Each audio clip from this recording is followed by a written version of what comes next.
Менің құрметті көрермендерім және ас үй ханшайымдары, бүгін біз сіздермен аскөк қосылған универсальный қамыр илейтін боламыз. Ол үшін бізге міндетті түрде аскөк, аты айтып тұрғандай жұмыртқа, тұзды су және ұн қажет. Ең алдымен біз аскөгімізді жақсылап жуып, тазалап аламыз. Бұл жерде айта кетерлік бір жағдай, біз укроптың жуан сабақтарын қоспаймыз. Сондықтан жуанмен жапырақтарын араластырып, ажыратып аламыз. Жуан сабақтарын қосып жіберсеңіздер, қамыр тесіліп кету қаупі бар. Сондықтан міндетті түрде осы әрекетті жасаңыздар. Ал сабақтарын ешқайда қоқысқа тастамай, қайта тоңазытқышқа салып қойыңыздар. Ол сорпаға қосқанда ерекше дәм береді. Ал ендеше біз бастаймыз. Укропты майда етіп тураймыз. Яғни мен баса айтып өтейін, майда болуы қажет.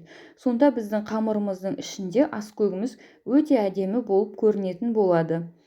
Бұл қамыр универсальный қамыр. Сізге мантыгеде, орамананға да, тіпті пельменге, басқа да ұннан жасалатын тағамдарға өте күшті болып кетеді. Сондықтан қазір жаз мезгілі болғандықтан осы мезгілді жіберіп алмай, осындай қамырды жиі пайдаланып тұрыңыз. Турап алғаннан кейін біз жұмыртқамызбен аскөкті араластырамыз. Оның үстіне алдын ала дайындап алған тұзды суымызды құямыз.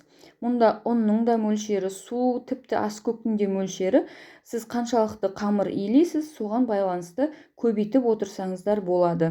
Ал тіпті азырақ болғанын қаласаңыз, аскөкті аздау қосасыз. Ол ешқандай да проблема емес. Енді ұнымызды қосамыз.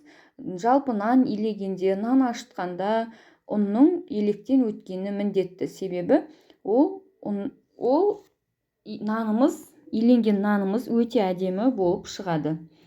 Осындай ерекше видеолар жіберіп алмас үшін міндетті түрде менің каналыма жазылып, комментарий қалдырып, лайк баса кетіңіздер. Міне осылай ұнды електен өткізе отырып, өзіңіздің қажетіңізге қарай жұмсақ немесе қаттылау қамыр илейсіздер. Жалпы қамырды пайдаланар алдында алдын ала илеп қойған дұрыс, сонда біздің қамырымыз дайын болып тұрады. Ас болсын!